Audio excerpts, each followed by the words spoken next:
आखिरकार भाजपा और जनता दल यूनाइटेड का 17 साल पुराना गठबंधन टूट ही गया। जेपी के चेले रहे समाजवादियों और देश में धूर दक्षिणपंथियों के इस गठजोड़ की नींव में कहीं न कहीं बिहार में लालू विरोध था।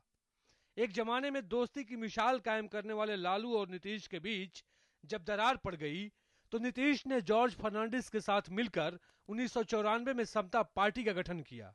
लेकिन 1995 में हुए बिहार विधानसभा चुनाव में समता पार्टी को मुंह की खानी पड़ी। उसे सिर्फ 2 सीट ही मिली।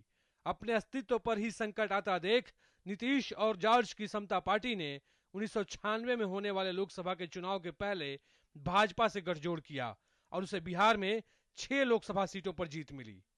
1998 के लोकसभा चुनाव में भी यह गठजोड़ कायम रहा और समता पार्टी को 10 सीटें मिली। एनडीए बना और समता पार्टी इसकी महत्वपूर्ण सदस्य।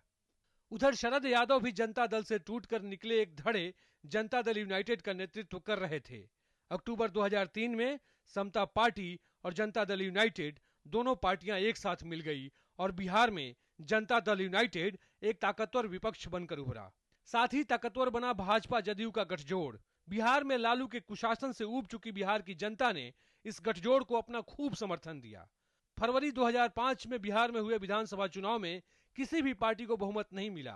2005 में ही अक्टूबर-नवंबर में हुए बिहार में दोबारा चुनाव और बिहार की जनता ने भाजपा जदयू गठबंधन को भारी बहुमत से जिताया। नीतीश मुख्यमंत्री बने और सुशासन का नारा दिया। यह समर्थन लोकसभा के चुनाव में भी जारी रहा। लेकिन 2004 में देश के लोगों ने एनडीए को सत्ता से बेदखल कर यूपीए पर अपना विश्वास जताया। 2009 में भी एनडीए को मुंह की खानी पड़ी और साथ ही साथ एनडीए का कुनबा भी बिखरता गया। लेकिन भाजपा जदयू का गठजोड़ अटूट रहा। सब कुछ ठीक ठाक चलता रहा। लेकिन जैसे जैसे गुजरात के मुख्यमंत्री नरेंद्र मोदी की लोकप्रियता बढ़ती गई, वैसे वैसे नीतीश कुमार का मोदी विरोध भी बढ़ता रहा। कारण गुजरात दंगे और मोदी की कट्टर छवि।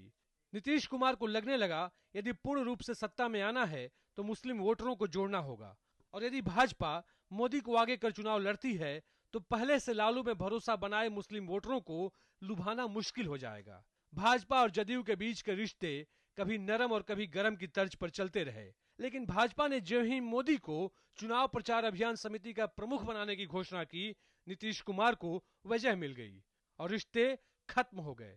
जनता दल यूनाइटेड के अध्यक्ष शरद यादव ने एनडीए के संयोजक पद से त्याग पत्र दे दिया और एनडीए के नाम पर बची रह गई हैं 3 पार्टियां, भाजपा, शिवसेना और अकाली दल। Anil Dubey, DD news, Delhi.